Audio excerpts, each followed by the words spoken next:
Hey guys, tonight we are stepping into the smoky, crowded, gloriously chaotic world of a Viking longhouse. Not the modern, sanitized museum version with discreet signage and air conditioning, but the real thing. Think thick animal furs, uneven dirt floors, and more damp wool than should reasonably exist in one place. If you've ever romanticized Viking life, tonight might gently nudge those thoughts back into their horned, helmet-free reality. You wake up in a pile of straw that might generously be called bedding. It's not soft, it's not clean, and it's not entirely unoccupied. A beetle, a mouse, a very bold tuft of mold just wriggled beneath your shoulder blade. The air is warm, but choked with smoke. Not the fun, aromatic campfire kind. This smoke drifts down from a central hearth that has decided, despite the clever design of the vent hole in the roof, to remain stubbornly indoors. You sit up and immediately cough like someone twice your age. Welcome to the Viking morning routine. Your nose is assaulted by an array of competing smells. Stale beer, goat fur, human fur, salted fish, damp wood, and the earthy perfume of everyone's feet. There's no personal space, no scented candles, and certainly no concept of boundaries. The longhouse is one large, open room, shared by family, farmhands, and the occasional visitor who may or may not be a distant cousin. You wipe your eyes, which are now streaming from both smoke and confusion, and glance around. Bodies are still curled up in nests of hay, cloaks, and occasional spare shields. Someone is snoring at an alarming volume. Someone else is already up, poking at the fire with a stick and muttering what you assume are complaints in Old Norse. And now your back hurts. You haven't even stood up yet, and already your spine is submitting formal protest papers.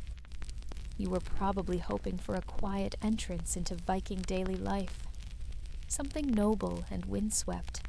But no, this is a world of rough wool tunics, endless chores, and more interpersonal tension than a family reunion with competing axe collections.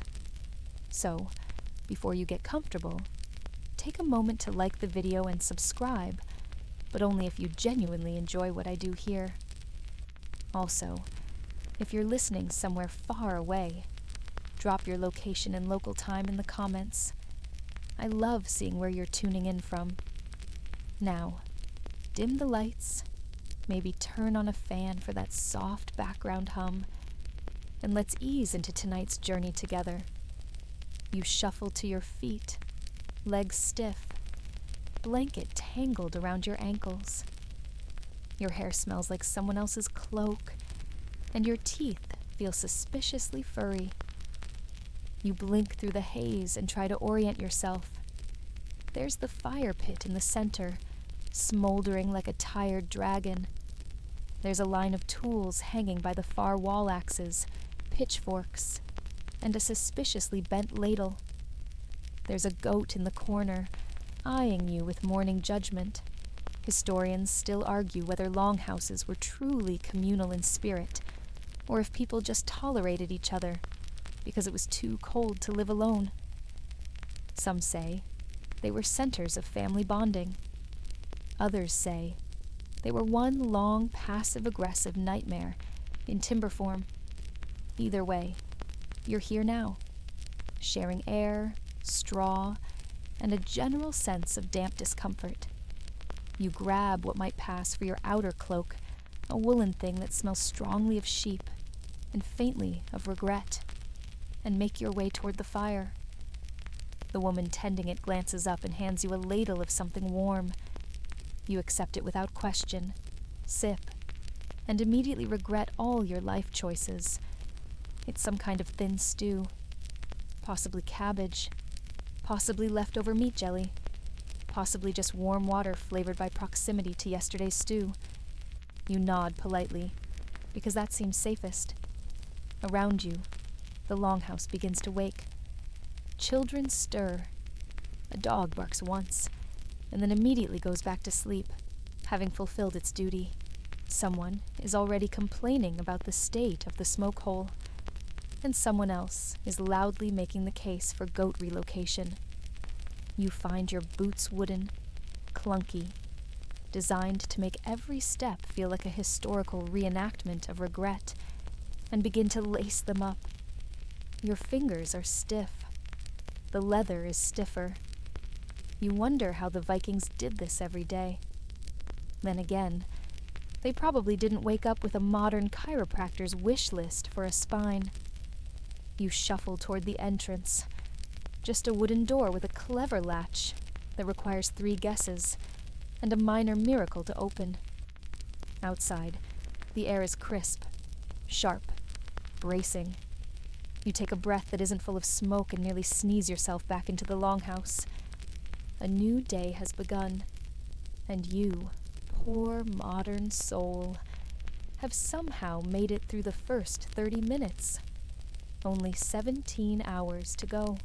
You barely make it 2 steps from the Longhouse before realizing the cold outside isn't just chilly. It's the kind of cold that slaps you like a disgruntled blacksmith and then lingers to make sure you learned your lesson.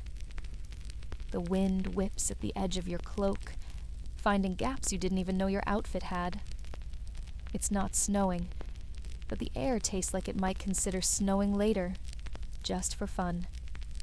First order of business, getting dressed properly. Because, as it turns out, your current outfit of lumpy wool, lumpy boots, and a thin linen undertunic is approximately 1 layer short of frozen historical reenactor.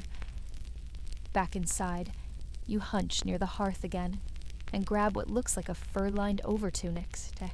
It smells like wood smoke and old animal, which is either comforting or deeply concerning, depending on your mood. You throw it over your shoulders and fumble with the brooch-a-ring and pin clasp that appears deceptively simple until your numb fingers forget how opposable thumbs work. A local boy, maybe 11, maybe 42, with a very youthful face, wanders by and fastens it for you without a word. His eyes say everything, though. This is why we don't let outsiders near the fire tools. You nod your thanks, the universal language of the embarrassed visitor. With cloak now secured, you move cautiously across the floor again, aiming for the exit. This time, you're careful to avoid the central fire pit, the dangling pot of suspicious stew, and the pile of shields someone has chosen to use as a drying rack. Now you face a different kind of enemy, the Longhouse door latch. It's a wooden contraption made of notched planks and twisted sinew, probably designed to keep out raiders, wolves, and confused time travelers. You jiggle it left, then right, then up. You hear a click, then another one, then a chunk, then something falls from the top beam and bounces off your shoulder. You are now lightly dusted with hay and defeated pride. Eventually, you succeed, sort of. The latch opens, the door groans like a sea monster, and you stumble out into the morning light. Triumphant. Sort of. Outside, the farmstead is coming to life. Smoke rises from chimneys made of turf and stone. Chickens patrol the yard, with a level of authority you weren't expecting. A woman stands near a wooden trough, hacking at something that looks like it used to be a root vegetable, and now deeply regrets it. She glances at you, then back to her hacking, as if making a silent bet on how long you'll last out here. The wind tugs at your tunic again, and you pull it tighter, thinking maybe Viking layering was less about fashion and more about survival. You make your way toward the water barrel, a large, frost-crusted thing near the side of the house. The surface is iced over. Of course it is. You locate a wooden ladle nearby, and use it to poke at the top until the ice gives way with a satisfying crack. You scoop up a drink, splash some on your face, and immediately question every life choice that brought you to this moment. Cold doesn't even begin to describe it. It's liquid time travel. Still blinking the ice shards out of your eyelashes, you notice a pair of young boys dragging firewood toward the Longhouse. One is singing a chant about Thor. The other is just making explosion noises with his mouth. You offer to help and immediately regret it, because firewood in Viking country is less neatly split logs and more gnarled branches with personality. Historians still argue whether the typical Norse homestead prioritized strength training through daily chores, or if the average 10-year-old was simply born able to carry their own weight in frozen birch. You do your best to carry 2 logs. You drop one, then the other. Then you pick them up again, pretending it was part of a stretch. The boys don't say anything. They don't need to. You've become part of the morning rhythm now. Stumble, grunt, carry, repeat. Nearby, someone begins to sing while stirring a pot over an outdoor fire pit. The song sounds vaguely cheerful, but the lyrics include several mentions of crows, grief, and someone's frozen toes. You hum along anyway. Then comes the animal incident. You're sent to help with the goats, specifically to guide them from the pen to the small side pasture. This sounds easy, in theory. In reality, goats do not wish to be guided. They wish to engage in high-stakes psychological warfare. One stares at you with the intensity of a scholar defending a bad dissertation. Another walks directly into your legs. A third climbs a barrel and bleats in what can only be described as judgmental harmony. Eventually, with much arm waving and the generous use of bribes in the form of turnip slices, you manage to shuffle the goats out of the pen and into the field. Mostly. One remains behind, eyeing you like it's still considering your application for farmhand status. You bow slightly, because at this point, why not? Back at the Longhouse, someone is calling you inside again. Time to help with wool preparation. You sigh.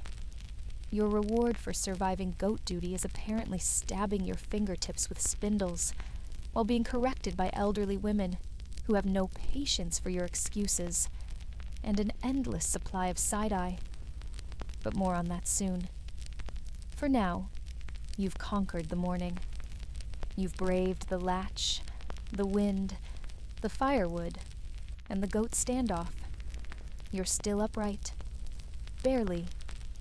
You step back into the Longhouse with your cloak askew, and one goat nibble away from a complete existential crisis. The warmth from the hearth is welcome, even if it comes with a side of smoke and a new layer of sweat. Now, it's time to tackle what seems, at first, like a gentler task, helping with wool. This assumption is incorrect. You're ushered toward the far end of the Longhouse, where the light filters through cracks in the timber, and a trio of women are already deep in the trance-like process of spinning and weaving. Their hands move with such practiced ease, you half expect to see sparks fly from their fingers. You're handed a tuft of unwashed sheep wool, still vaguely greasy and stubbornly clumpy. A spindle is placed in your hand. It's weighted at the bottom, long and elegant, and filled with generations of disappointment from anyone who ever tried this for the first time. The oldest woman nods. You're meant to begin. You tug gently. Nothing happens. You tug again. The wool snarls. You twist. The spindle wobbles. You try to draft the fibers smoothly, and you've snapped it. Again. There's a sigh. Not a cruel one, but not a patient one either. The youngest woman, who is roughly 12 and already outpacing your adult-level flailing, reaches over and calmly starts fixing your mess. You smile sheepishly. She doesn't smile back. Historians still argue whether Viking women taught textile arts with encouragement or passive-aggressive silence. Based on this moment, you're leaning toward the latter. After 20 minutes of humiliation by fleece, you're shifted to a more observation-based role, which is to say, you sit quietly and try not to touch anything. You watch the loom. The loom is enormous wooden, upright, strung with taut threads, and the kind of patience that only comes from doing the same thing every day for years. The weaver shuttles colored strands back and forth with measured grace. The result is a strip of patterned cloth in warm tones of saffron, indigo, and russet. The color combinations are simple but deeply intentional. Every strand tells a story. Every motif speaks to heritage, to weather, to the number of sheep a household owns or wishes it did. One of the women hums softly as she works. The rhythm of the loom syncs up with the quiet crackle of the fire and the occasional snore from someone still napping in a corner. And for a moment, you're hypnotized. This isn't just crafting, it's legacy. This cloth might wrap a child, hang in a chieftain's hall, or become part of a future wedding dowry. You begin to understand why messing up the wool earlier was such a big deal. You lean a little closer to get a better look and knock over a basket of carded fleece. A cloud of fiber erupts into the air, like you've summoned a very judgmental sheep ghost. Everyone turns. You apologize. No one says anything. You pick up the basket, try to reshape the wool tufts into their former vaguely organized mounds, and pretend this has all been very instructive. Eventually, you're rescued by a call from the opposite side of the Longhouse. It's time to help with the midday meal prep. This feels like a relief, until you realize that help means standing in the freezing outer breeze, chopping parsnips with a dull iron knife, while shielding your eyes from the smoke of a stubborn outdoor fire pit. You're paired with a man named Leaf. He's friendly, in that Viking sort of way. His voice rumbles like thunder through gravel. He offers you half a parsnip and a knife with a handle worn down to near splinters. You begin peeling. The parsnip fights back.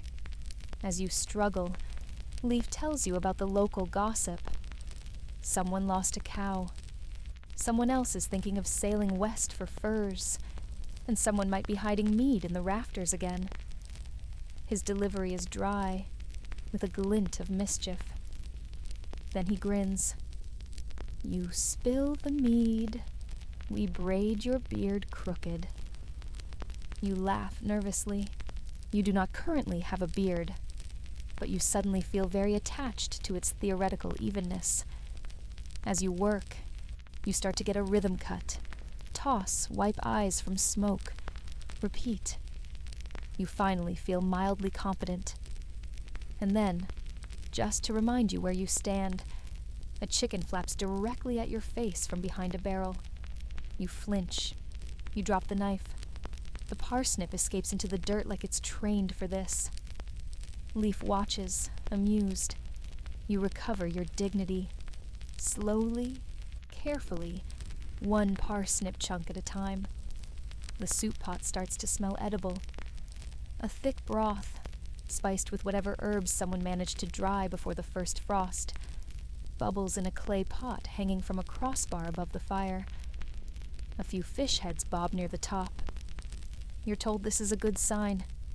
Lunch is nearly ready, and with it, your break from wool and weapon maintenance. But just before you sit down to rest, someone from inside calls again. You're needed out back, with the animals. You sigh, because, of course.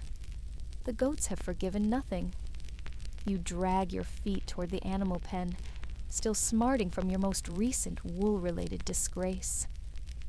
There's a familiar bleating in the distance that makes your stomach tighten, a combination of dread and the growing suspicion that the goats have started to recognize your footfall. The pen is low-fenced, slightly tilted, and clearly patched together with whatever bits of wood, rope, and wishful thinking were available at the time. Inside, half a dozen goats jostle for dominance. 2 sheep loiter with the air of disapproving aunts, and a shaggy cow is chewing cud like it's eavesdropping on all of your thoughts. Your job, you're told, is to clean out the mucked straw, refill the water trough, and try not to let anything escape this time. You begin by grabbing a wooden rake that's more splinter than handle and digging into the thick mat of straw, manure, and unidentifiable dampness coating the pen's floor. The smell hits you like an open-handed slap. You stagger back, gag slightly, and give yourself a pep talk about resilience and ancient rural dignity. As you rake, you slip.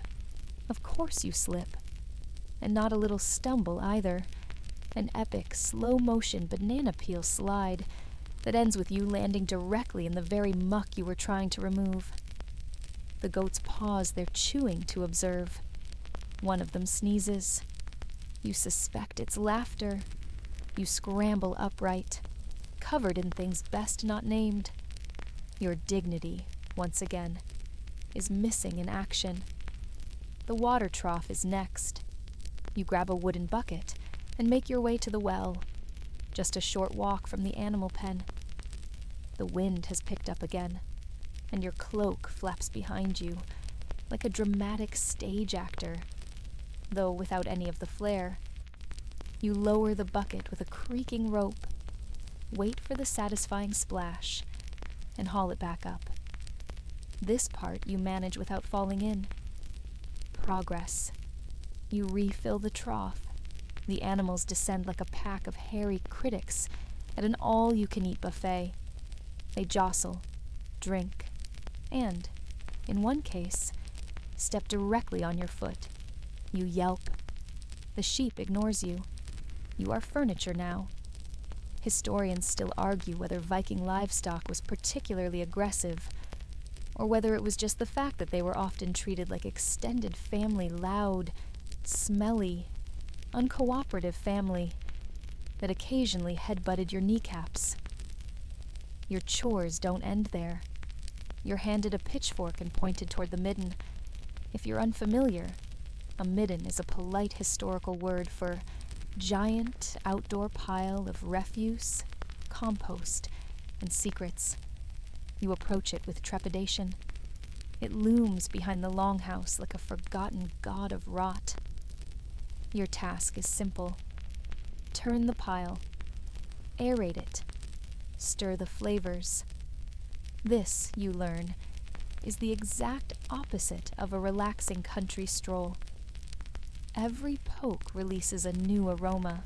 Every turn reveals another mystery: charred bones, cracked shells, bits of wool, the occasional fish spine, and something that might once have been a turnip, now fully evolved into a philosophical question. You do your best, coughing through the worst of it, and try not to think too hard about where any of this will end up later. Once finished, you trudge back toward the Longhouse, passing by 2 young men engaged in an impressively loud conversation involving axes, ships, and someone named Bjorn, who definitely exaggerated the size of his catch.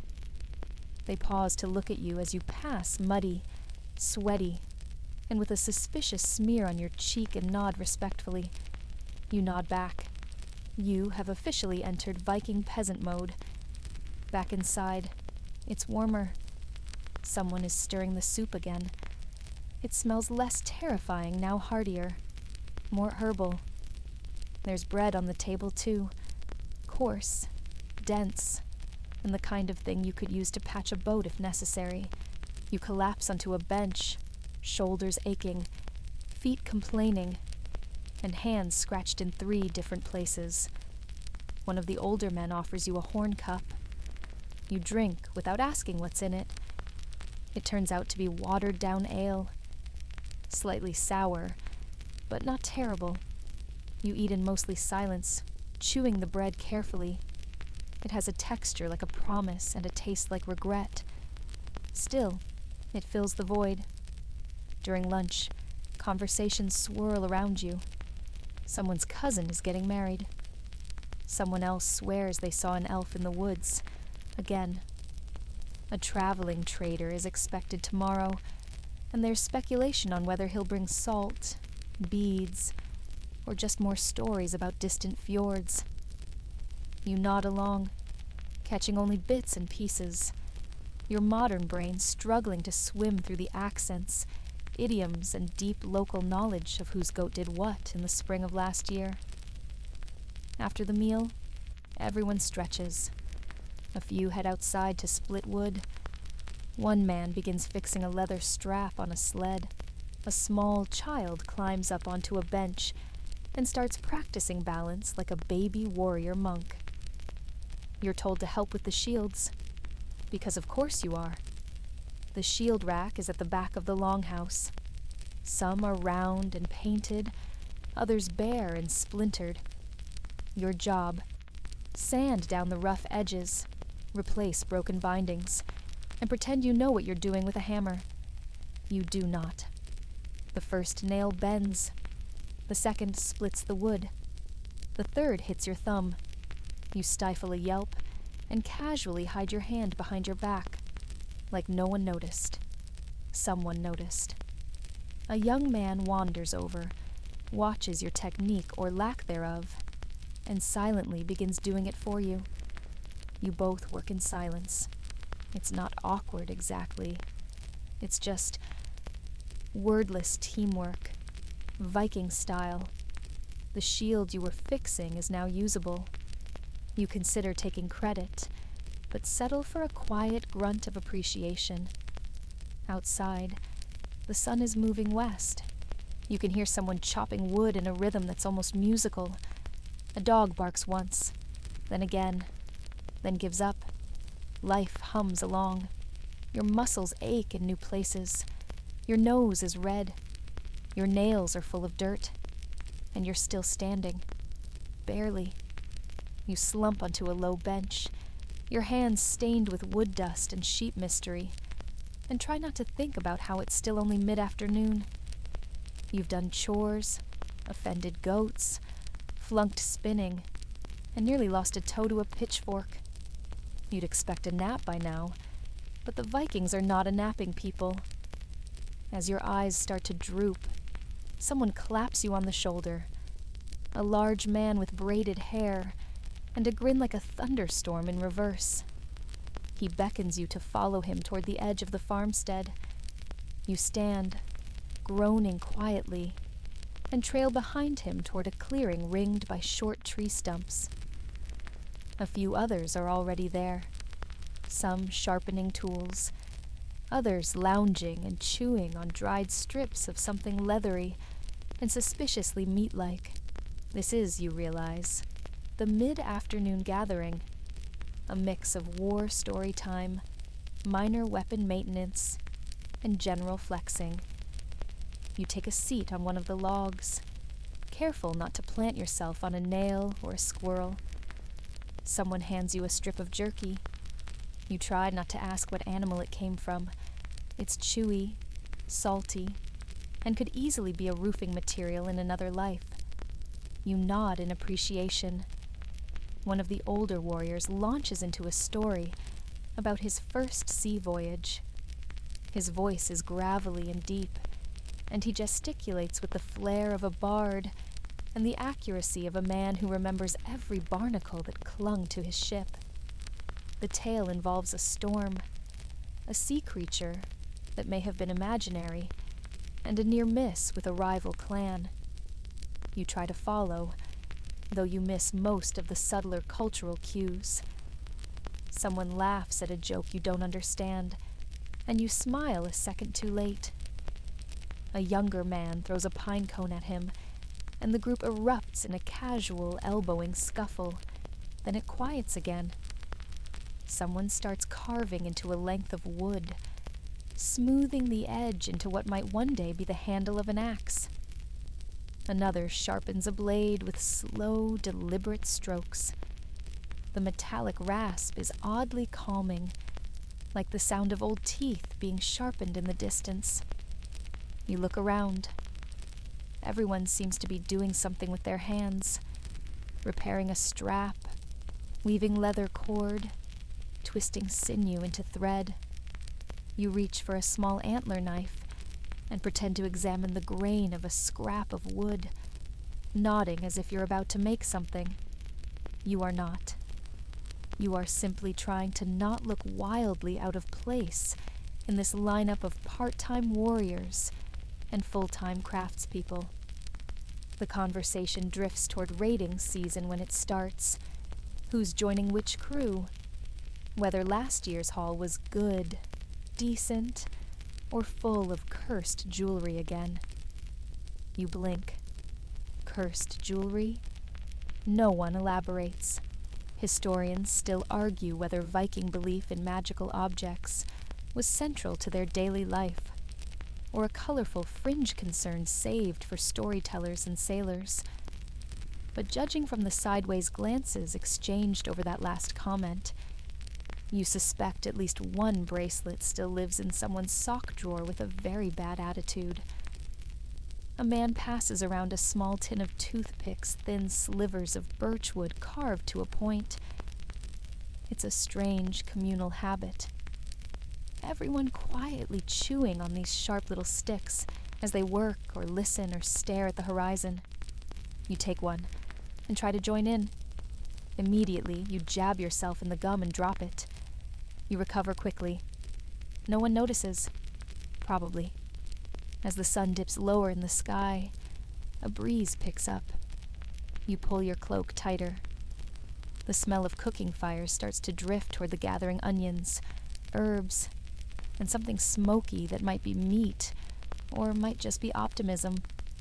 Someone stretches and announces it's time to prepare for the evening feast. You're not sure whether feast means a full celebration or just dinner. But either way, your stomach is ready. Back inside, the Longhouse is a swirl of activity.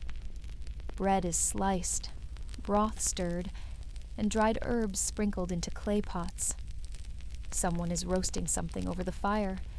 The smell is rich, meaty, and blessedly not fish-based. You're handed a platter of bowls and told to set them on the main table. It's a heavy plank of wood, low to the ground, polished smooth by decades of elbows, mugs, and elbows slamming mugs. You arrange the bowls with trembling arms, trying not to drop anything. A child follows behind you, placing carved wooden spoons into each one, with the authority of a banquet steward. You nod at her. She does not nod back.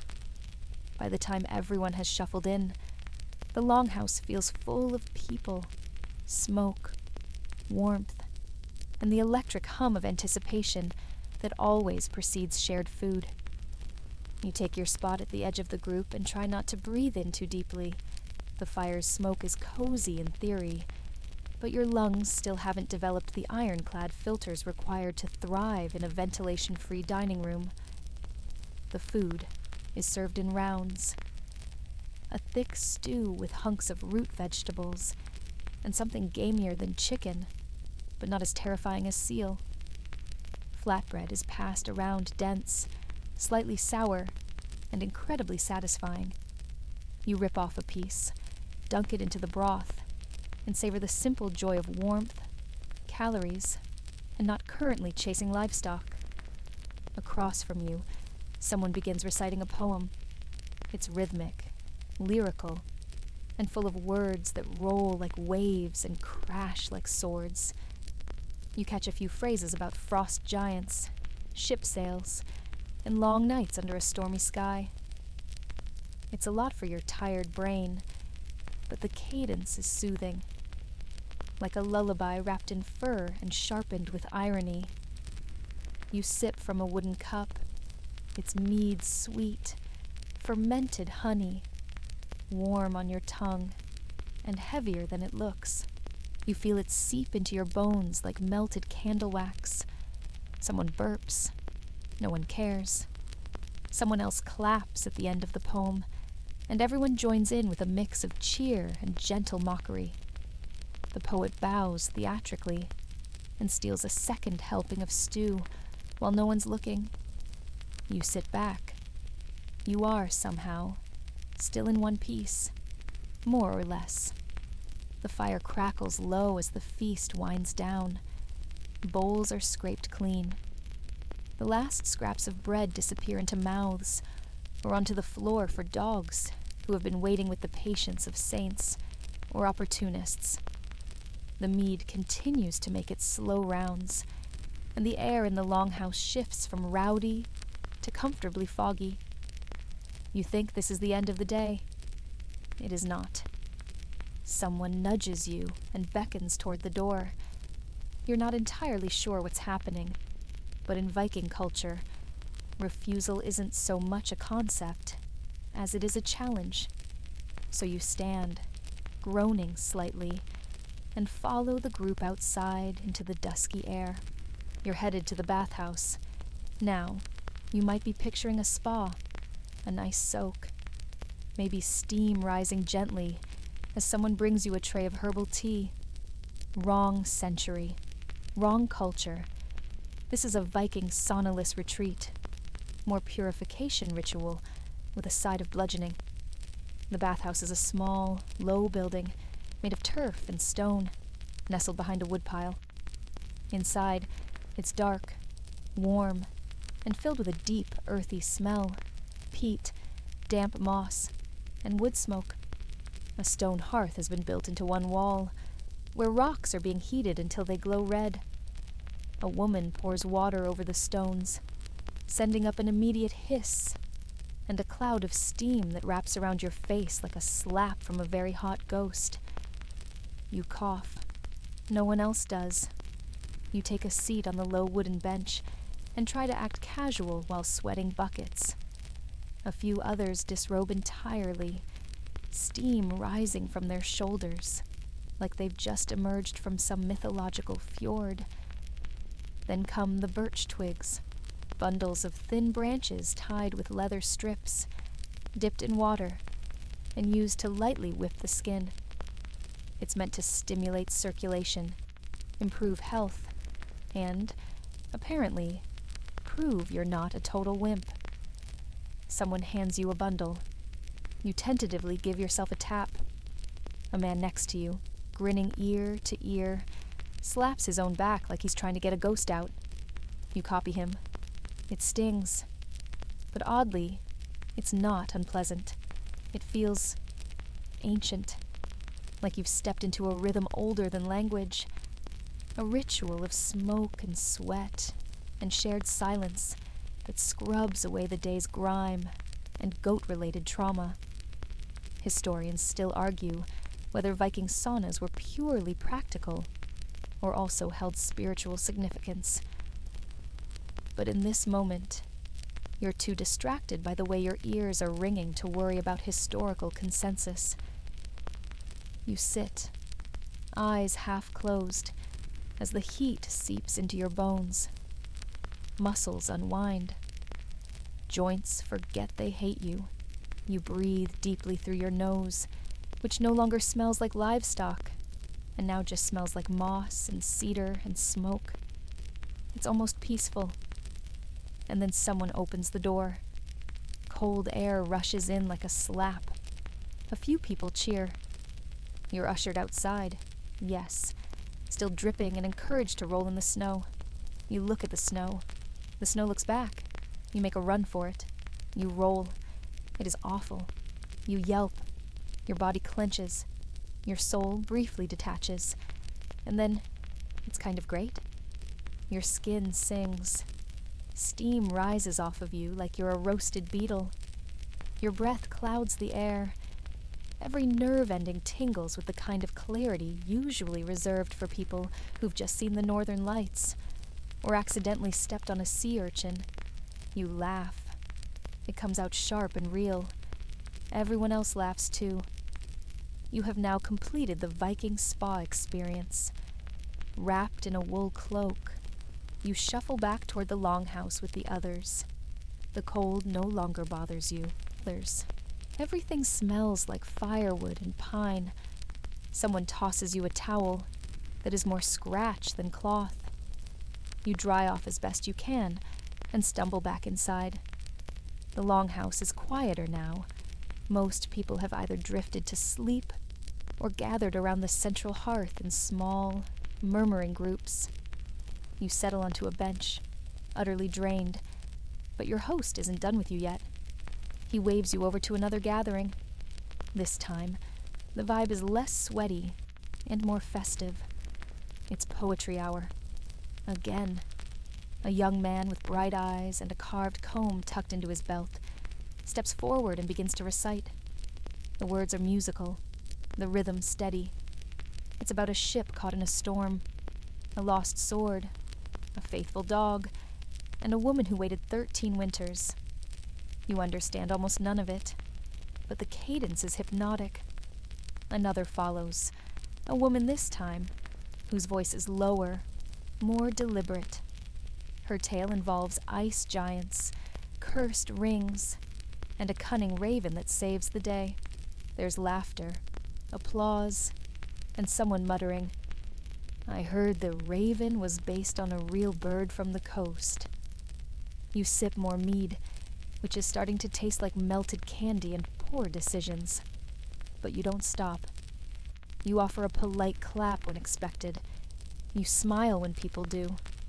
And somewhere between verse 4 and 6, you realize you're actually enjoying this. You're cozy, full, freshly steamed. You haven't tripped over a goat in at least an hour. Is this what Viking comfort feels like? Then someone offers you fermented shark. You hesitate. It's on a wooden platter, cut into small, pale cubes. The smell is formidable, like ammonia married a fish and never cleaned the bathtub. You try one. It fights back. Your taste buds revolt. Your soul files a complaint. You nod respectfully and slide the rest to a passing dog who looks at you with pity. Still, you tried it. You earned points. You are, briefly, one of them. Until someone mentions morning chores. Your heart sinks. But for now, you're warm, tired, maybe even a little proud. You made it to the halfway point, and no one braided your beard crooked. Yet. The Longhouse quiets slowly, like a storm ebbing into fog. The laughter and clinking cups give way to soft murmurs and the occasional snore. You sit curled on your bench, with your wool cloak tucked up to your ears, watching as the fire burns low and the hearth embers glow like sleepy eyes. You're almost convinced this is the end of the night.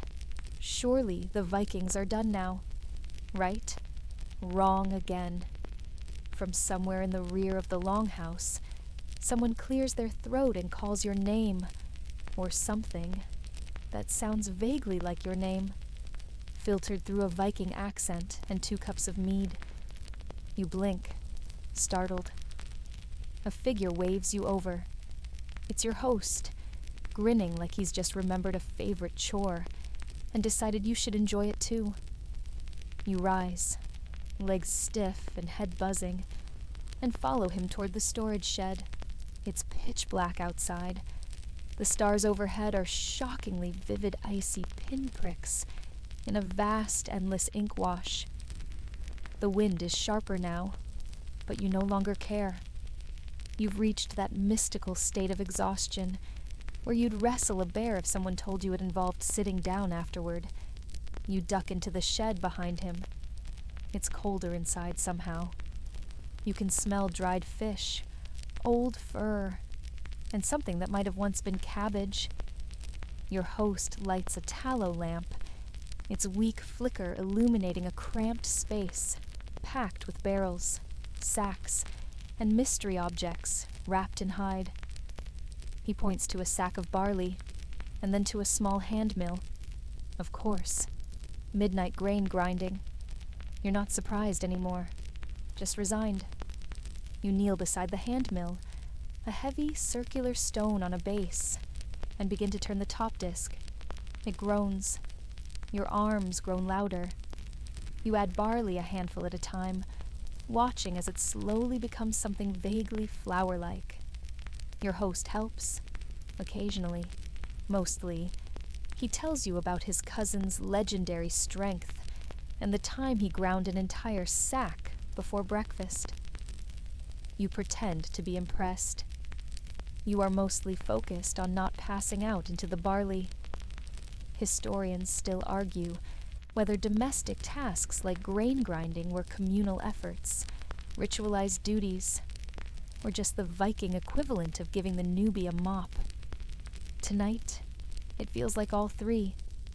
You finally finish the sack, or most of it, or enough that your host seems satisfied. He slaps you on the back so hard your vision blurs slightly, then gestures for you to follow him again. You're beginning to suspect sleep is just a myth, invented to keep you hopeful. He leads you back inside, not to the fire or your bench, but to a far corner of the Longhouse, where a wooden chest and a pile of fur cloaks sit in shadow. He gestures at the chest and grins. You lift the lid. Inside is a pile of male shirts' heavy iron links, layered like fish scales, cool to the touch, and probably 3 times your body weight. You raise an eyebrow. He nods. You are now polishing chainmail. You grab a cloth and begin the ancient, riveting process of wiping down individual links of armor that smell like rust, sweat, and ancestral grudges. The repetition is strangely soothing. Your mind drifts. You imagine the mail shirts in battle, gleaming in the sun, catching arrows, clinking as warriors ran uphill into legend. Or, more likely, you imagine dropping one on your foot and inventing the first Viking swear word. As you polish, someone sits beside you. A woman in a wool cloak, hair braided tight, eyes sharp. She takes a second shirt and begins cleaning it without a word. You work together in silence, the fire casting dancing shadows on the walls. Eventually, she speaks. Something about the weather, the fish this season, her uncle's increasingly erratic sheep. You respond with a smile and a nod and a vague noise that could mean anything from yes to, please let me lie down. She hands you a wooden cup of something warm and herbal smelling. You sip. It's bitter, earthy, and tastes faintly of pine needles and wet socks. But it warms you from the inside. You polish another mail shirt, and another. You're beginning to suspect there's no actual end to this task, only a moment when someone finally says, enough, and drags you to a bedroll. That moment comes at last. Someone taps you on the shoulder, gestures toward a quiet spot near the rear wall, and drops a sheepskin over your arms. You crawl onto a straw-stuffed mattress, with all the grace of a beached seal, and exhale like someone has finally remembered you're human. You curl up, bones creaking. The Longhouse dims around you. Shadows flicker. Voices fade. The fire crackles low, and you hear the soft breathing of others already drifting. Outside, the wind has settled. Snow taps lightly against the wall. Somewhere nearby, a cow shifts in its stall and sighs, as if even it agrees. This day was a lot. You let your eyes close. You've survived your first Viking evening. Barely. But you suspect that tomorrow you'll be expected to chop wood, patch a roof, row a boat, or compose a poem about how badly your calves hurt. Sleep creeps over you slowly, like a warm fur being pulled across your thoughts, until you hear it, a baby crying. You roll over, pulling the sheepskin higher. Then a dog barks. Then someone snores in a way that sounds alarmingly like a log being sawed. Then, because of course someone starts singing.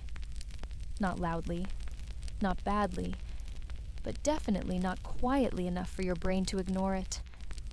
It's a lullaby, maybe, or a battle chant. Hard to tell with Vikings. Still, there's a rhythm to it, a strange melodic thrum that eventually tugs your mind towards sleep again. This time deeper. You've made it through the chaos, the chores, the sweat, the onion broth, the sauna, the snow roll, and now finally you are warm, full, and almost still. You smile. You've earned your rest. But just wait until morning. They're expecting you at the forge. The morning announces itself with a combination of sounds that should never coexist. A rooster crowing directly into your soul. A low murmur of voices already discussing the day's chores. And most upsettingly, a child playing what you can only describe as the world's loudest bone flute. You open one eye. It's still dark, or at least pre-dawn. You'd hoped, foolishly, that the Vikings might embrace sleeping in during winter. They do not. You sit up slowly. Everything aches. Even your eyelashes feel tired. But the room is already stirring with motion. Cloaks being pulled on. Boots thumping. Hands stretching toward warm bowls of leftover porridge. You follow the scent of smoke and onions toward the hearth. Someone offers you a bowl. It's lukewarm, but you're so hungry you nearly inhale it. This porridge is different. There's fish in it, and possibly turnip. You try not to ask too many questions. Then, you're handed a small leather apron. Your next task, forge work. You blink at your host. He nods solemnly. The forge is outside the main longhouse, past the goat pens and just to the left of a smoldering midden heap. It's a squat, stone-walled shelter with a blackened roof, a wide open mouth, and a heat that slaps you awake as soon as you step through the threshold. Inside, the smith is already hard at work biceps like coiled rope, hair tied back, face streaked with soot. He looks up, snorts, and gestures toward a bellows that's roughly the size of a large dog, and twice as stubborn. You are now the bellows person, and oh, how those bellows squeak. You grab the wooden handles and begin to push and pull in rhythm. The coals respond, glowing brighter, then hotter. The smith grunts in approval and places a hunk of iron into the heat. Sparks fly. You blink, cough, and try not to flinch every time metal meets metal with a thunderous clang. Historians still argue whether blacksmiths held special status in Viking communities, as semi-mystical figures who transformed earth into weaponry, or were just the incredibly sweaty glue holding everything together. Either way, they weren't morning people. The forge is a symphony of motion. The hiss of quenched iron, the shriek of metal against metal, the thud of the hammer, your poor, screaming shoulders. Occasionally, the smith barks a word you don't understand. You nod anyway. He seems satisfied. At one point, he tosses you a lump of metal and gestures toward the anvil. You panic. But he steps behind you, guiding your hands, showing you how to hold the hammer, how to strike. The iron rings out under your blow, not terrible, not great. It's like trying to write poetry by hitting a rock with a smaller rock, but you keep at it. Eventually, he lifts the result something vaguely blade-shaped and grunts. You think it might be approval, or he's just choking on the soot. By the time your shift ends, you're drenched in sweat. Your hands are blackened and your cloak smells like you've been sleeping inside a barbecue pit. You stagger outside, blinking in the cold air. A snow flurry drifts down, as if the sky itself is politely suggesting you chill out. You slump onto a log bench and breathe. Your arms twitch. Your legs ache. But there's something weirdly satisfying about it all. You worked the forge. You didn't set anything on fire. No one lost a limb. That counts as success. After a brief rest, you're roped into another group chore. This time, preparing tar. Tar, as it turns out, is not just sticky black goo. It's vital for waterproofing ships, sealing rooftops, and keeping your boots vaguely functional. Making it, however, is the medieval equivalent of cooking molasses over a bonfire while someone throws smoke in your eyes. You trudge to a clearing where several barrels sit over slow-burning pits. A man stirs the bubbling tar with a wooden pole, expression calm, eyes slightly wild. He hands you a ladle. The heat is intense, the fumes stinging. Your eyebrows feel singed just by proximity. You pour the thick black syrup into a clay vessel, trying not to spill or inhale more than necessary. Others work silently beside you, like a crew of tar-stained monks. Someone sneezes. Everyone stops and stares, then goes back to ladling. At some point, someone sings a slow, low-work song that's less tune and more hum. You join in with the world's most off-key harmony. No one seems to mind. You wipe your forehead with your sleeve and immediately regret it.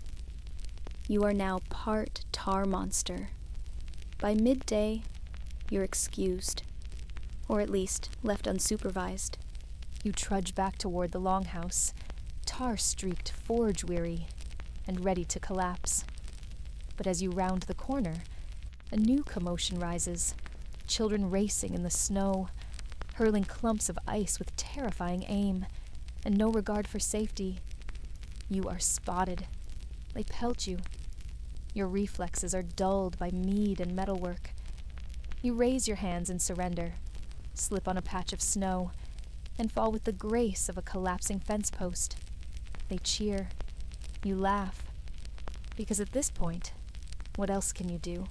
A woman helps you up, dusting snow off your shoulders with a mix of amusement and pity.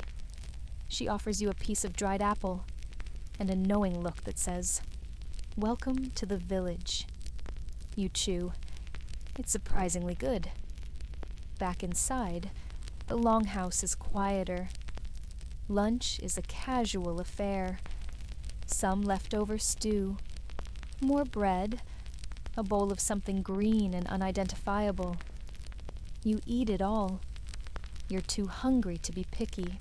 Besides, everything tastes better when you've inhaled forge smoke and survived a snowball ambush.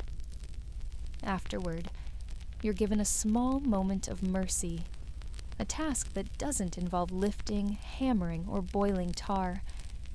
You're asked to help mend a fishing net. You sit near the hearth, a bundle of twine in your lap, following the pattern shown to you by a boy no older than 10. He works fast, fingers nimble, the rhythm practiced and calming. You try to match him. You fail, repeatedly. He doesn't mock you, just quietly corrects your knots. You find the repetition meditative. Loop, pull, tie.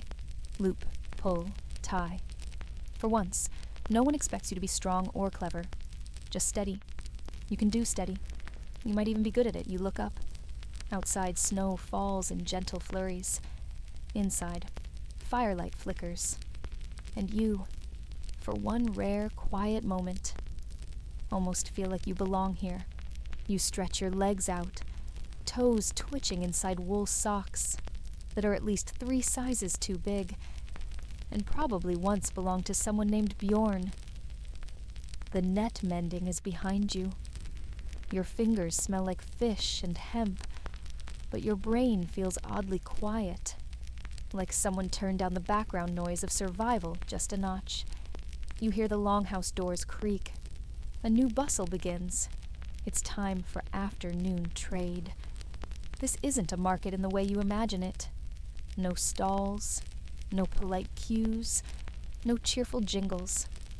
This is more like organized chaos, where everything from dried reindeer meat to decorative combs to woven cloaks is swapped, haggled, bartered, and occasionally just yelled into being.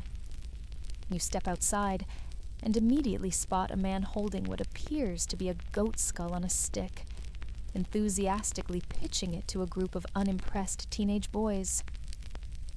"Good for spirits," he says. You're not sure if he means attracting or repelling them. Maybe both. You inch your way through the gathering. Here's someone offering bone needles in exchange for bear fat. There, a woman gestures at a bundle of dyed wool, while casually throwing in 3 smoked eels as a bargaining chip. No one uses coins here. Value is fluid, negotiated, and sometimes determined by how loudly you can say, "No, that is definitely not fair." You attempt a trade of your own. You reach into your borrowed pouch and pull out a small, polished bead you found near the hearth, probably dropped by a child or forgotten in last night's mead haze. A tall man with a feather in his hat squints at it, then hands you a wooden spoon.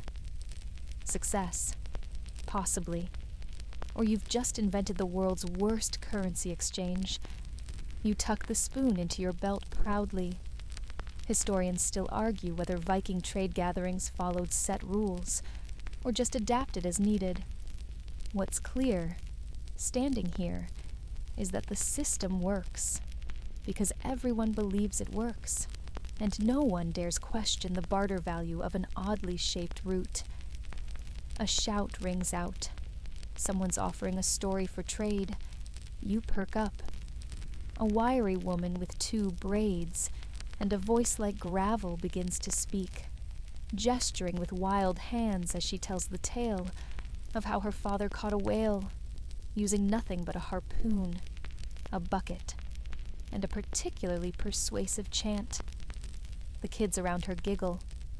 Someone hands her a bundle of herbs in appreciation. You wonder if your own stories would earn anything here.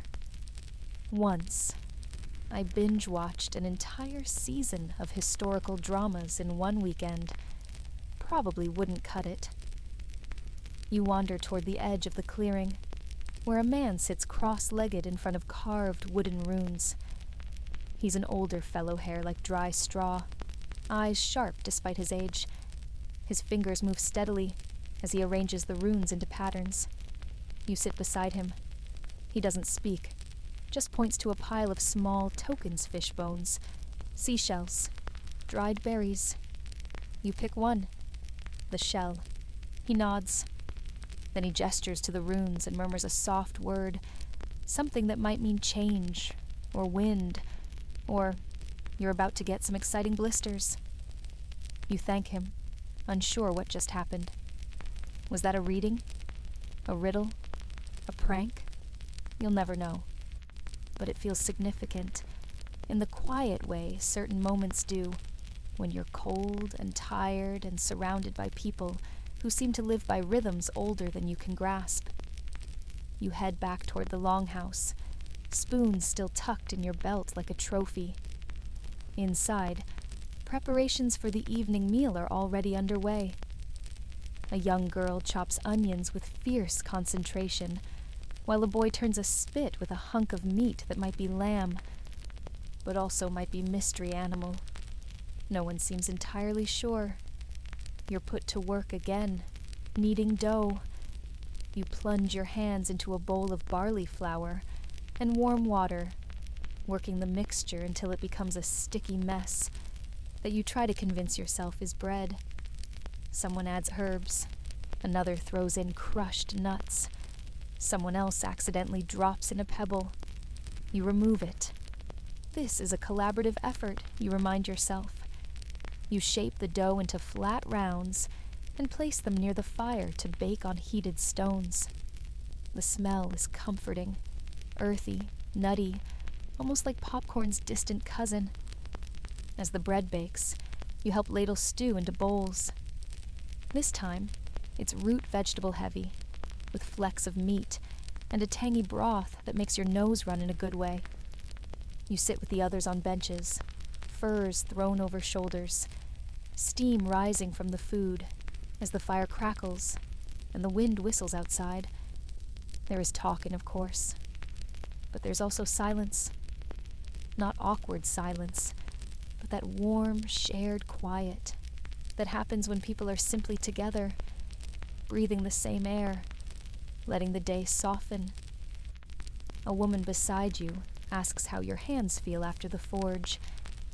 You show her the blisters. She grins and hands you a balm that smells of pine and beeswax. You apply it and nearly melt on the spot. Another trade, sealed in silence. You pass her your wooden spoon in return. She laughs but accepts it. You realize you've become part of the system now, giving, taking, sharing, bartering. You are a blip in the rhythm of Viking life. And somehow, you fit. Not perfectly. You still flinch at goats and can't tie your cloak properly, but you've earned your seat by the fire, and your bread isn't terrible. Outside, dusk falls with heavy feet. The sky purples, and the first stars blink through the cloud breaks. Inside, bellies are full, hands are tired, and eyes are slow to blink. A dog curls at your feet, letting out a long sigh that mirrors your own. You survived another Viking afternoon. You bartered a spoon. You got a rune reading from someone who might have been messing with you. You made flatbread that's only 20% stone. And now, as the fire dims and the sky darkens, you feel something settle in your chest. Not comfort, exactly, but something adjacent. Belonging, maybe, or just fatigue. Either way, you're ready for what comes next, unless it's fishing in the dark. Please let it not be fishing in the dark. The fire in the Longhouse sighs lower with every passing moment, casting long shadows that flicker and stretch like old ghosts, stretching out from the walls. You lean back against the bench, hands warm from the bowl of stew, and try to guess whether your full belly or your tired legs will knock you out first. But rest isn't on tonight's menu just yet. Someone taps you on the shoulder. It's the older woman from earlier, the one who traded balm for your prized spoon. She gestures for you to follow, her expression kind but firm, like she knows exactly how much you'd prefer to be horizontal right now, and just doesn't care. You rise, creaking slightly. You follow her outside into the winter dusk. The snow has settled into soft layers now, muting the world into pale silver and icy blues. Her footprints crunch ahead of you. Yours stumble after.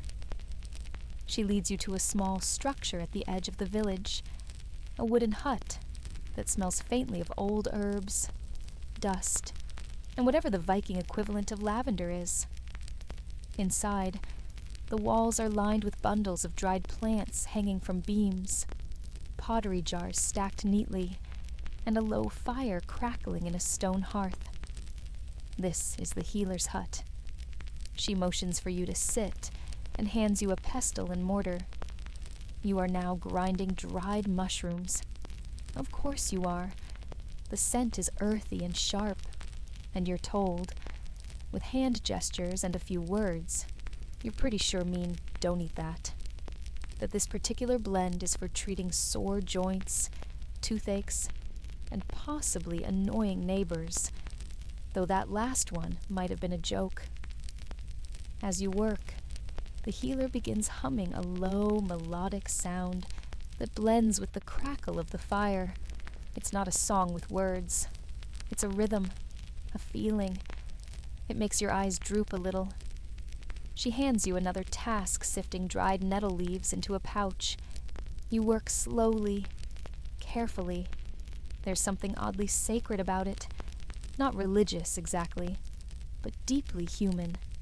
Touching plants harvested by hand, prepared for someone's pain, in a space warmed by care and quiet intention. Historians still argue whether healing roles in Viking society were mostly the realm of women, shamans, or traveling herbalists. But one thing's clear. You don't question the authority of someone who can fix your frostbitten toes and curse you with 3 leaves and a whisper. Eventually, she pats your hand, takes the pouch, and gestures toward the door. You bow slightly, not out of obligation, but because you want to. Back in the snow, the sky is fully dark now. Stars spangle the heavens in such wild abundance. You almost stop walking to stare. It's a sky without light pollution, without traffic, without planes. Just endless ancient firelight. You follow a path lit by torchlight toward the gathering point in the village's center. There's a new energy here, quieter than the market, gentler than the forge, but still buzzing. People gather in a loose circle around the fire pit. Elders sit wrapped in cloaks. Children snuggle against parents. And someone places a log onto the flames, sending sparks dancing.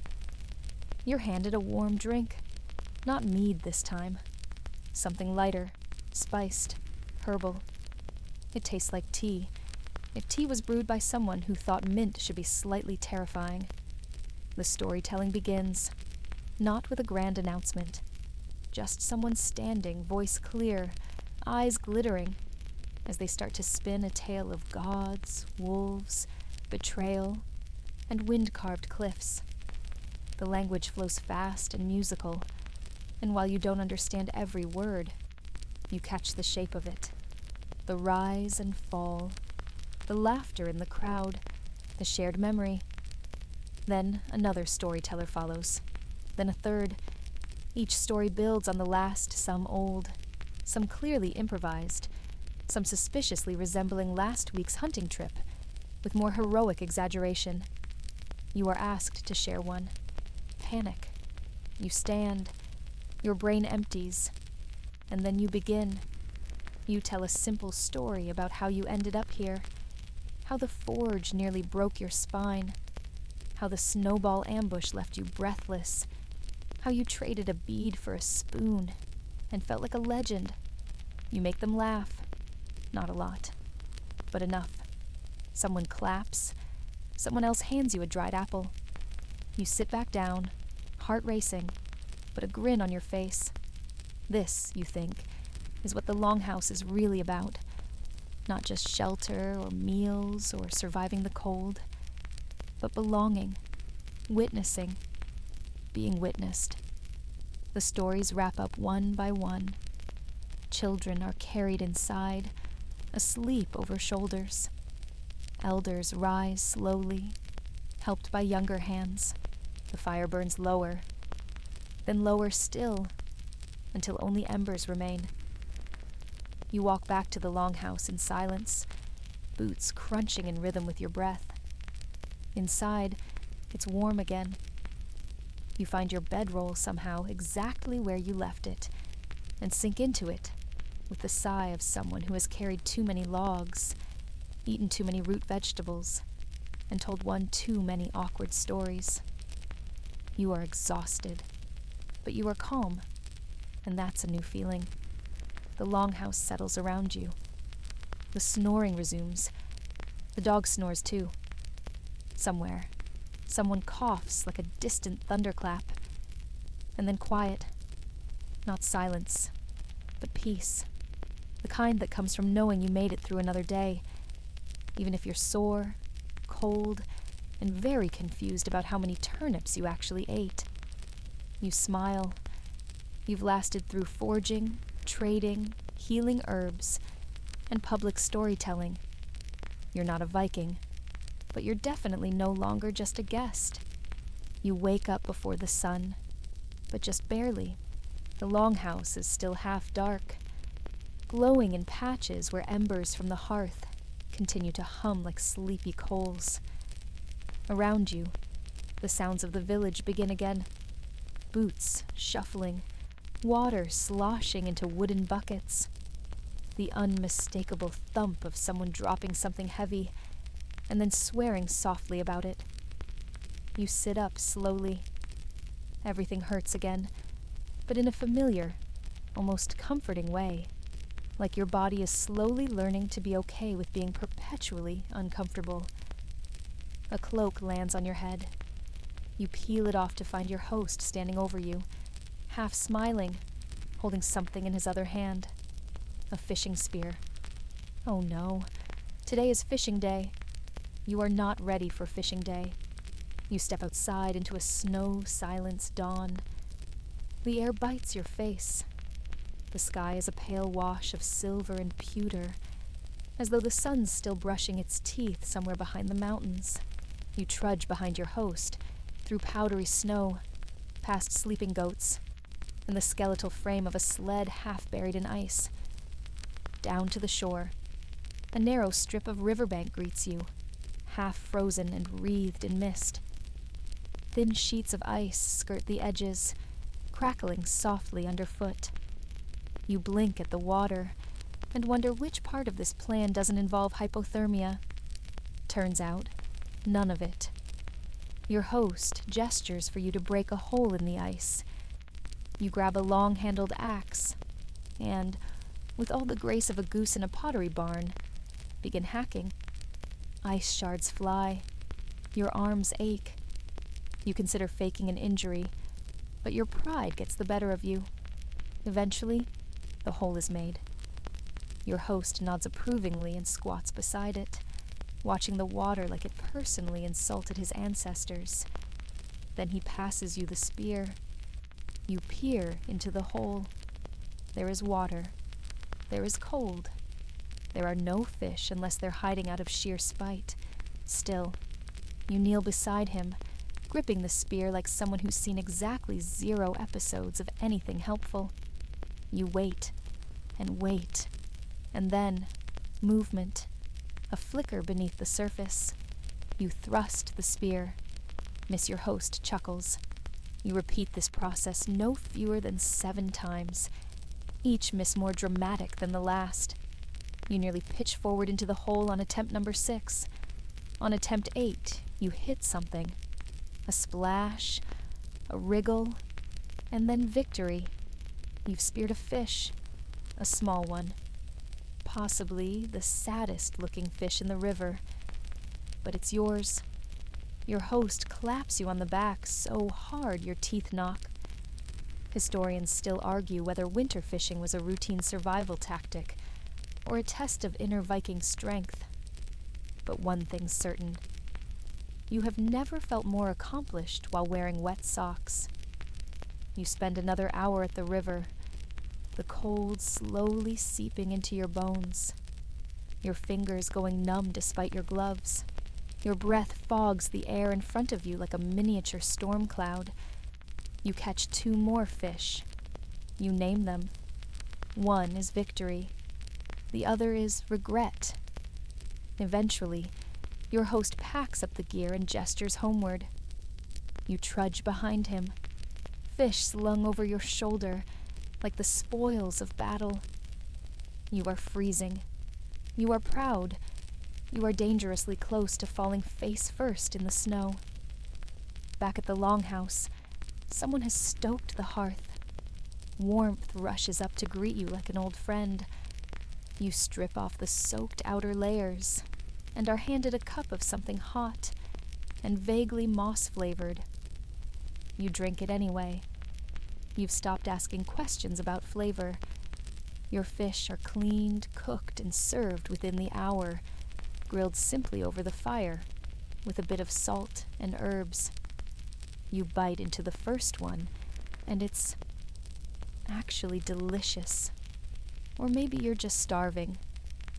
Either way, you eat it, like you're preparing for hibernation. The rest of the day is filled with simpler tasks, repairing a wooden sled, helping rethatch a corner of the Longhouse roof with straw, and avoiding the children who are now using you as a target for snowball practice. You accept your role as honorary snow beast. At midday, a group departs toward the forest, and you are not asked to join. You take this as a compliment. Instead, you're sent with the elder who oversees food stores. You follow him into a smaller structure filled with sacks, barrels, dried fish, roots, and oh no, is that mortar. He walks you through the inventory system, which involves carved runes on clay tablets and a surprisingly efficient system of pebbles and color-coded knots. It's like ancient Excel, if Excel had a goat sleeping on top of it. He lets you try updating one of the records. You mess it up, then fix it, then mess it up again. He shakes his head, then hands you a new tablet. You eventually get the hang of it. Sort of. You leave the storage shed with a new appreciation for whoever invented paper and a strong desire to never count sacks of barley again. As the sun begins to dip, casting golden light across the snowy roofs, you help light the evening torches around the village. The flames flicker in the growing dusk, and smoke curls up into the air, like it's trying to write poems in the sky. You pause for a moment, hands warm from the torch handle, and take it all in. This place, this cold, chaotic, fish-scented village, has started to feel familiar. Not easy, not even remotely comfortable, but known. You know the path to the river now. You know which log creaks when you sit by the hearth. You know which child will definitely hit you in the face with a snowball, and that, strangely, feels like enough. You return to the Longhouse, torch still in hand, stomach rumbling again. Dinner is already underway. Someone pulls you into the line and hands you a bowl. Tonight, it's stew. Again, but you're not mad about it. You take your place on the bench, surrounded by warmth and chatter and the soft background noise of people who've survived another day. You made it through fishing. You made it through inventory. You even speared your own dinner. You're still here, still standing, and it's only starting to snow a little. Snow falls softly now, not in dramatic blizzards or cinematic flurries, just a lazy drift of flakes, settling over the rooftops and onto your shoulders as you step outside once again. The Longhouse behind you glows like a hearth in the night, flickering firelight sneaking through the gaps in the wooden slats. You're not exactly sure why you're outside. Maybe it's the stew-induced food fog. Maybe it's the snow calling you like a lullaby. Or maybe it's just the quiet. The kind of quiet that only happens in a village that's run out of chores and stories for the day. You walk slowly, boots crunching through a fresh layer of white, until you reach the edge of the trees. The forest looms ahead, tall pines silhouetted like ancient watchmen. You don't go in. You're not that brave, or foolish, or sleep-deprived. Not yet. But you stand close enough to smell the bark, to hear the occasional creak of a snow-laden branch. Somewhere, an owl hoots. Somewhere else, something rustles in a way that makes your shoulders tense. Nature's version of a jump scare, minus the soundtrack. You turn back, and there's the village again. Small, human, full of warmth. A place carved out of frost and willpower. You realize then just how fragile it is. These aren't palaces. These aren't cities with guards and gates. These are homes stitched together with rope, bone, and daily compromise. You head back. There's one last task to witness tonight. Funerary rites. A quiet gathering has begun on the far side of the village, where the snow is flatter, more even, a raised platform made of wood and dried brush, has been built near a stone circle. Upon it, wrapped in furs and placed with care, lies the body of an elder. You keep your distance, as is respectful, but you watch. No one cries loudly. No one wails. This is not a spectacle. This is a farewell, conducted with reverence and frostbitten fingers. Someone plays a soft tune on a bone flute. The sound is haunting and beautiful, like wind trying to remember a melody.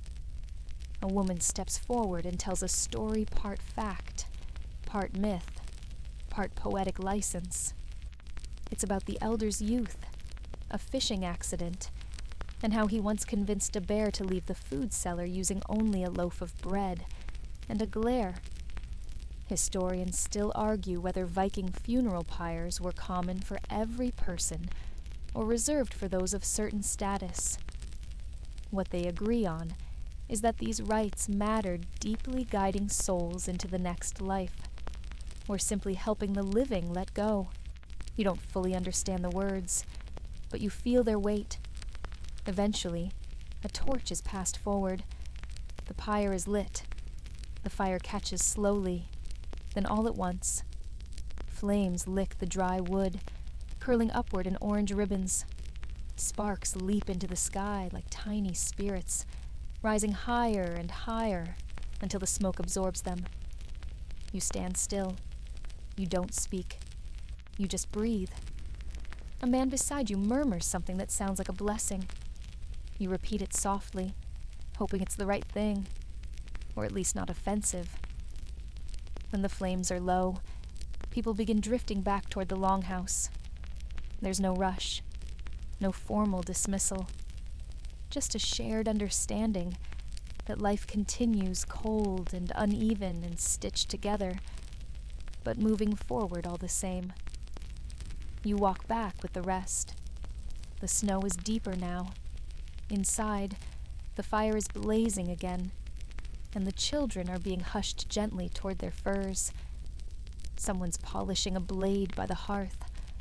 Another mends a tear in a tunic. Life resumes, in smaller moments, in steady rhythms. You find your place near the back wall, where your borrowed blanket still waits, smelling faintly of wool, smoke, and the herbs you spilled on it earlier. You stretch out. Everything aches, even the parts of you that don't usually feel anything. But you're warm, you're full, and somehow you're at peace. As you drift towards sleep, you hear one last bit of chatter. Someone planning tomorrow's sled repairs, someone else worrying about a wandering goat. You almost smile. You've spent the day fishing through ice, sharing a meal, witnessing loss, and walking through snowfall with people who once would have been strangers. Now they're not. You're not Viking. But you've stopped being just a visitor. The wind howls gently outside. Inside, the Longhouse settles, creaking like an old tree sighing in its sleep. And you, for the first time in a long time, fall asleep without wondering what comes next. You already know. More work, more cold, more moments like this. You wake up before the rooster. Again. Either that bird is on strike, or you've finally adapted to Viking hours, which is to say, aggressively morning. The Longhouse is still mostly dark, except for a few twitching embers trying their best not to give up entirely. Someone's already up. You hear boots thudding gently, firewood shifting, and the unmistakable pop of kindling catching a new flame. You rise slowly, joints creaking like a longship in rough waters, and shuffle toward the warmth. A bowl of something porridge adjacent is set out. It's thick, gloopy, and warm enough to fog your eyebrows. You eat without questioning what's in it. At this point, you know better. Today's task doesn't involve fish, goats, or funerals. Today, you're helping with a building repair. You're not sure what that means, but it definitely includes the phrase, Watch your fingers. You follow your host out into the snow-covered village square, where a shed is half collapsed under the weight of last week's storm. The wall is bowed, the roof sagging like an old man who's just remembered he left the soup on. You're handed a wooden mallet. Your job? Remove the damaged planks without bringing the rest of the building down on your head. You stare at the wall. The wall stares back. You swing. A plank clatters down, nearly taking your foot with it. Progress. 3 more swings and you're covered in splinters, snow, and mild self-doubt. Still, you're doing it. The others work around you, rhythmically. No shouting, no over-explaining, just nods of approval when you get something right, and patient corrections when you don't. One man brings fresh wood planks from a sled. Another mixes something like pitch, heating it over a flame with a smell that can only be described as fermented regret. They seal joints, hammer supports, and chisel pegs until the structure stands straighter, steadier. The teamwork is quiet, efficient, and somehow calming, like weaving, but with architecture. Historians still argue whether small-scale repairs like this were done communally or assigned by household. But there's no debate over their importance. These buildings didn't survive the winters by accident. You pause to wipe your brow, realizing too late that your glove is coated in tar. You are now 12% roof adhesive by volume. Congratulations. Later that morning, a surprise. A visiting trader arrives. The village stirs with interest as a sled rolls in from the edge of the tree line. It's pulled by 2 large dogs and loaded with bundles wrapped in animal hide. The trader wears layers of brightly dyed wool, a grin missing 3 teeth, and more jewelry than you've seen in a week. He sets up near the communal fire, and just like that, a pop-up market is born. You're drawn in by the smell of foreign spices, cinnamon maybe, or something like it. Sweet, sharp, and absolutely out of your barter budget. He lays out small knives, glass beads, tiny pots of dye, carved bone combs, and one very suspicious dried fish that might be purely decorative. You watch as the villagers gather, exchanging gossip along with goods. One woman trades goat cheese for a bit of bronze wire. Another hands over a pelt and receives a handful of what looks like dried citrus peel in return. You, feeling ambitious, trade a wooden spoon you carved yesterday, with only minimal blood loss, for a bone comb and 2 berries that may or may not be safe to eat. You don't eat them. Yet, the trader shares a story as he works, something about a storm on the sea, a broken mast, and a whale with opinions. He acts it out, gesturing dramatically, and even you laugh, despite understanding only every 3rd word. It's a moment of levity, of connection, and, for you, a reminder that the world beyond this snowy village is vast, unpredictable, and full of questionable dried seafood. Eventually, the trader packs up, leaving behind a trail of sled tracks and 1 dog that refuses to leave until bribed with jerky. The village settles back into its routines, but the energy remains a little lighter. After the excitement, you're roped into helping prepare something for the next gathering, a simple feast, you're told. Simple turns out to involve cleaning more root vegetables than you knew existed and trying to stir a pot as big as a bathtub without falling in. Someone plays a low, rhythmic drum beat nearby. Kids chase each other through the snow, tossing pine cones and shrieking. A group of elders sits near the fire, mending mittens and telling stories you've already heard twice, but somehow enjoy more each time. You take a moment, just one, and let yourself feel it. the steam from the stew, the snow on your boots, the ache in your shoulders, the laughter. You're not just watching Viking life anymore. You're inside it, living it. Even if your weaving still looks like tangled seaweed, and your fish spearing remains legally classified as clumsy. Even if you miss your bed, your toothbrush, and anything with central heating. Even then, the stew's ready, just as the sun dips low. Everyone eats around the fire again, sharing bites, swapping bowls, and arguing about whose turn it is to fetch more wood. You're given a seat without needing to ask. You're handed food without needing to earn it. Someone toasts to the guest who hasn't broken anything in 2 days. You raise your cup. Cheers. Tonight, the Longhouse feels even warmer than usual, not just from the fire crackling merrily at its heart, but from the crowd. It's full. Every bench is claimed, every corner humming with voices. There's laughter, a few burps of satisfaction from dinner, and the kind of dense, cozy heat that makes your eyelids feel heavy before you've even sat down. Someone passes around mugs of warm mead. You take one gratefully, sip, and discover that warm also means fermented enough to count as a mild hallucinogen. You do not complain. After the feast, the floor is cleared a bit.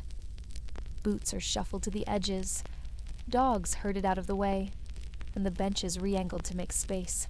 It's game time. An Efatafel, an old board game, part strategy, part battle reenactment, part social trap for the unsuspecting. The board is a wooden slab, hand-carved with a grid of squares. The pieces are stones, some darker, some lighter. The rules are unclear, mostly because no one has told you them.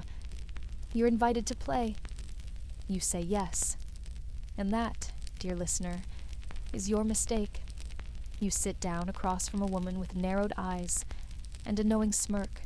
You try to be brave, even as she starts the game by moving 3 pieces at once and declaring, "House rules." Your first move is met with polite silence. Your second move prompts a cough from somewhere behind you. By the 4th, someone pretends to fall over laughing.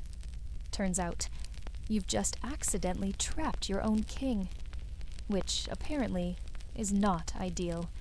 They gently correct your mistake and invite you to continue. But by then, your fate is sealed. 5 moves later, you've been outmaneuvered, outwitted, and outsassed by a woman who's also darning a sock mid-match. You lose. Spectacularly. Still, you're a good sport. You bow, they cheer. Someone hands you a consolation turnip. It's unclear if that's a joke or just what was nearby. Afterward, you retreat to the fire, where the older folks are sharing riddles and telling exaggerated stories. One man claims he once saw a whale cry. Another insists he won a duel, using only a wooden spoon and a really loud sneeze. You sip more mead. Someone tosses a carved bear tooth to you, saying it's a lucky charm. It smells faintly like onions and feels strangely comforting in your palm. You pocket it. Outside, the wind howls. A winter wind, low and curling, like the voice of a tired god, whispering through the trees. Inside, the Longhouse creaks and shifts, wood bending slightly with the weight of warmth and weather. A small dog one, you're almost certain hates you, curls up at your feet. You don't move. You wouldn't dare. Someone passes you a bundle of wool for a pillow and nudges a fur blanket toward your lap. You nestle in. At this point, your body has given up on resistance. It wants horizontal comfort, and it wants it now. You glance around. People are settling in, boots kicked off, cloaks hung to dry. A woman braids her daughter's hair by firelight. Someone softly hums a lullaby in a language older than the stones outside. You think of the first morning waking up to goats and smoke, and that wooden latch from medieval hell. You think of the icy water, the fish, the children, the birch twigs, and the stew. You think of the man who taught you to count sacks of barley with knotted string and patience. You think of the woman who beat you at Nefataful while simultaneously stitching a mitten. And you think, oddly, that you don't want to leave yet, even if you miss clean socks and actual chairs, even if you never quite stop smelling faintly of tar and fish. Because here, in this longhouse, surrounded by strangers who've somehow become people you understand, even if only a little, you found something rare. A rhythm. It's not your rhythm. Not really. But it holds you just the same. The snores begin, soft and irregular at first. One by one, people drift off. You try not to, but your eyes close anyway. The fire pops. The wind outside presses gently at the walls, as if tucking the house in for the night. And you realize you have one more night here. One more morning to survive. One more breakfast stew to politely endure. One more chance to get your sockless feet stuck in snowdrifts, spill something over the fire, or accidentally insult someone's grandmother by complimenting their cheese. You smile, then yawn, then drift, and even the little dog grumpy until now settles in closer, head resting near your ankle. You've almost made it. One more stretch of time. One more day as a reluctant Viking. You awaken to the cold nipping at your nose. Not an angry cold, just the kind that politely reminds you that your borrowed fur blanket slipped off in the night, and it's time to start the last day of your Viking adventure. The fire is mostly embers. The air smells of ash, wool, and the sour tang of fermented something. You're too groggy to care, with the blanket draped around your shoulders like a budget chieftain's cloak. You shuffle toward the hearth, where someone's already tossing on fresh wood. The woman from the board game, your undefeated nemesis, hands you a bowl of porridge. She winks. You smile and accept your breakfast with grace and a slight grimace. It's thick today. Very thick. Possibly thick enough to be legally classified as building material. As the sun pushes its way through the cracks in the timber walls, life begins again. You help with sweeping. And by help, we mean stirring more dust than you remove, causing one elder to cough dramatically until you're reassigned to gathering firewood. You trek to the edge of the forest, carrying a woven basket and a stick meant for knocking snow off low branches. The forest is still, beautiful even. Icicles hang from pine boughs like frozen jewelry. A raven caws in the distance. You collect kindling, mostly fallen twigs, some dry bark, and pause to admire a deer track winding its way through the clearing. A reminder that while the Longhouse may feel like the center of the world right now, it's really just a flicker of life in a vast, snow-covered wilderness. By midday, you're back and helping carry water from the stream, which involves balancing 2 wooden buckets from a yoke across your shoulders. It goes poorly. One bucket tips, then the other. You're now 80% wet sock and 20% local embarrassment. But no one laughs. Much. They simply show you how to rebalance the yoke, where to place your hands, and how not to walk like a confused duck. You try again. This time, success. Sort of. The water sloshes, but it makes it home. In the afternoon, there's mending to do. You're handed a tunic with a rip the size of a small nation and a bone needle. The thread is spun wool, thick and scratchy. Your stitches are ambitious, jagged, resembling a nervous squirrel's attempt at embroidery. But the hole is closed, mostly. Historians still argue whether such communal work was done out of necessity or out of shared pride in survival. But either way, the effect is the same. You're doing things together, not perfectly, but with intention. You pass by a man carving something near the fire, a small wooden horse, just big enough to fit in your palm. He offers it to you when he finishes. You accept with reverence, feeling the smooth curves, the tiny chisel marks. It's imperfect, which makes it perfect. As the sky begins to blush with sunset, you take one last walk around the village. Smoke curls from chimneys. Children build lopsided snow figures and name them after various relatives. A pair of dogs wrestles near the sleds. It's calm, a kind of ordinary peace you didn't expect. And then, someone taps your shoulder. It's your host, the one who gave you your first wool tunic, the one who laughed when you fell in the snow, the one who scolded you, gently, for trying to sit too close to the cooking fire. They hand you a small bundle, flatbread, dried fish, and a bit of wax-wrapped cheese.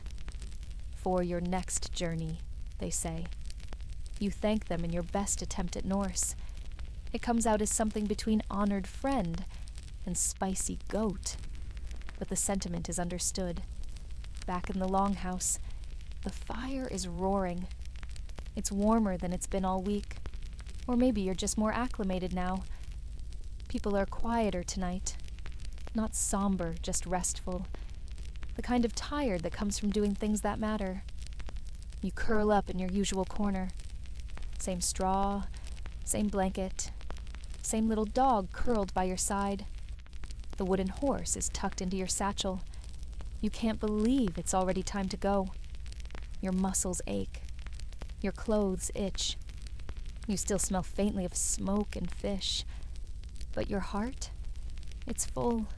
And as the fire crackles one last time, and the wind presses once more against the walls, like a familiar friend saying goodbye, you close your eyes.